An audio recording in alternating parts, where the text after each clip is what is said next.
Mes élèves, j'espère que vous allez très bien, que vous êtes chez vous.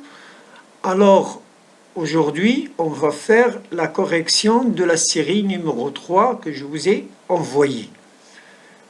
Bon, dans cette série, on va commencer par l'exercice numéro 1. Alors, on va commencer par l'exercice 1. Dans cet exercice, on vous demande de compléter les phrases suivantes parce qu'ils correspondent des mots suivants. Résistance, masse, à distance, l'intensité, pesanteur, terre, lieu. La première phrase, le poids d'un corps est la force à distance exercée par la terre sur ce corps.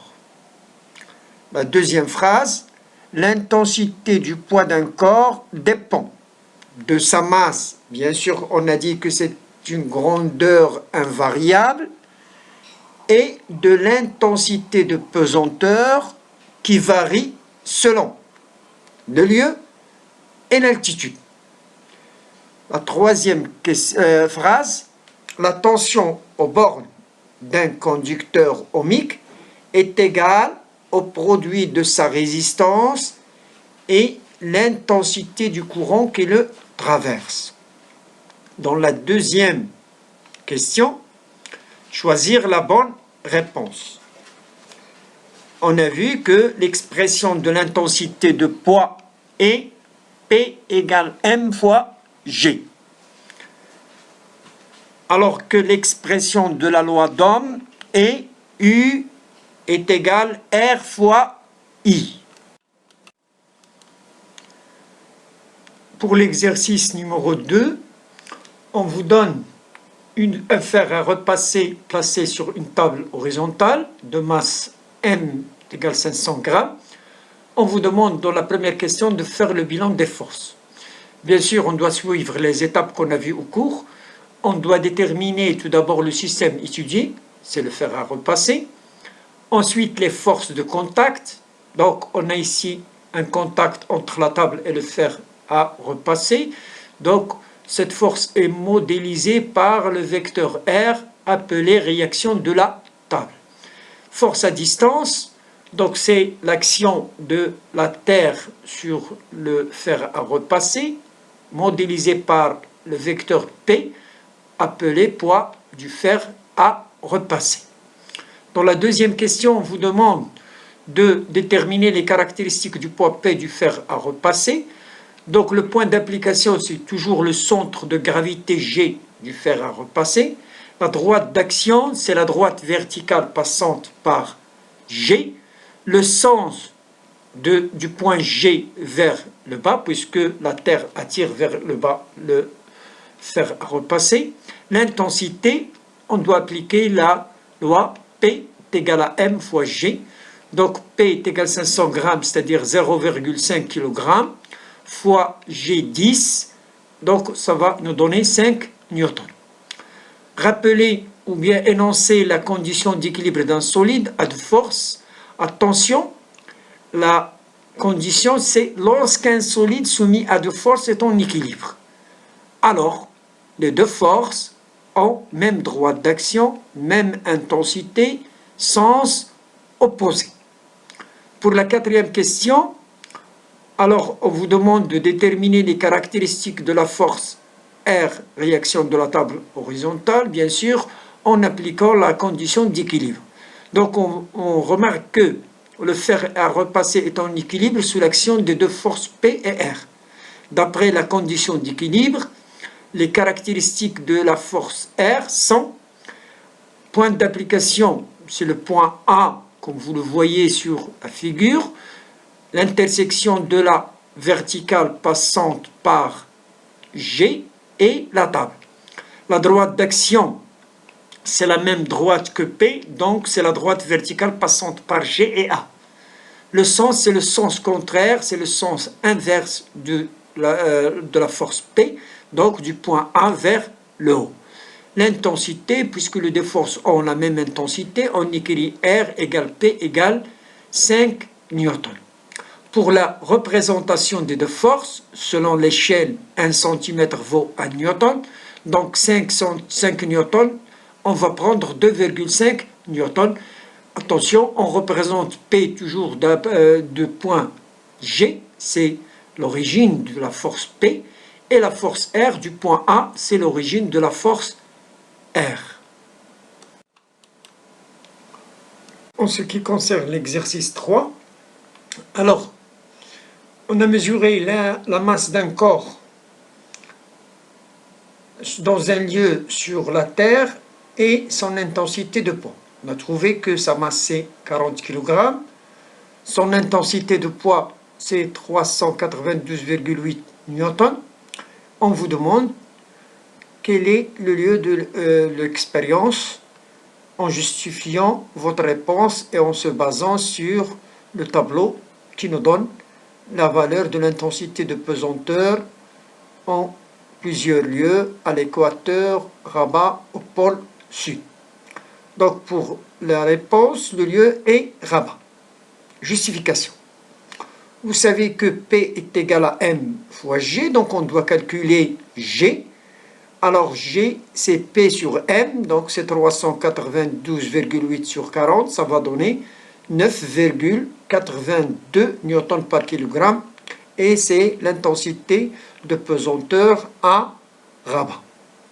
Deuxièmement, alors on vous demande de calculer la masse de ce corps sur la Lune, puisqu'on a refait la même expérience avec le même corps sur la Lune. On vous donne que G à la Lune, c'est 1,6 newton par kilogramme. Alors, la masse du corps sur la Lune, vous savez, comme on l'a signalé dans le cours, que la masse ne dépend ni du lieu ni de l'altitude. C'est une valeur invariable. Elle dépend de la quantité de matière contenue dans ce corps. Donc, si on change de lieu, la masse reste invariable. Donc, M est égal à 40 kg. En question B, calculer l'intensité de poids de ce corps sur la Lune. Donc, on va utiliser la même loi. P est égal à M fois G. Donc, la masse est 40 kg. G sur la Lune, 1,6, qui va nous donner 64 newtons. Passons maintenant à l'exercice 4. On a un circuit composé d'un générateur et deux conducteurs ohmiques en série. On vous demande, dans la première question, calculer la tension UAB aux bornes de la résistance R1. Donc, pour calculer cette tension, on doit appliquer la loi d'Ohm. Alors, la réponse, d'après la loi d'Ohm, on a UAB est égal à R1 fois I. Donc, UAB est égal à 200 fois 0,0125 est égal à 2,5 volts.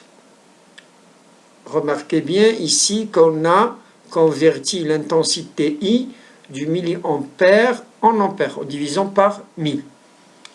La deuxième question, c'est calculer la tension BC au bord de la résistance R2. Alors ici, comme vous l'avez déjà vu en deuxième année, lors des dipôles en série, les tensions s'additionnent. C'est-à-dire, dans ce cas-là, la tension aux bornes du générateur est égale à la somme des tensions aux bornes des deux résistances. C'est-à-dire que, en appliquant la loi d'additivité des tensions, on a eu la tension aux bornes du générateur est égale UAB, la tension aux bornes de la résistance R1, plus UBC, la tension aux bornes de la résistance R2. Donc, UBC est égal à U moins UAB. On écrit 6 moins 2,5, ça va donner 3,5 volts. Dans la troisième question, on demande de déduire la valeur de la résistance R2. De la même façon, on doit appliquer la loi d'Ohm. Donc, aux bornes de la résistance R2, UBC est égal à R2 fois I. I, puisqu'on a des dipôles en série, donc I est unique, donc c'est la même intensité dans tout le circuit. Donc alors, R2 est égal UBC sur I, donc c'est 3,5 sur 0,0125, donc on trouve que R2 est égal à 280 ohms.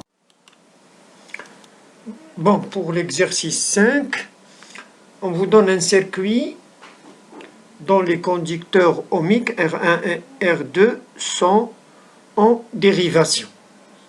Donc, et on vous demande de calculer la valeur de la résistance R1.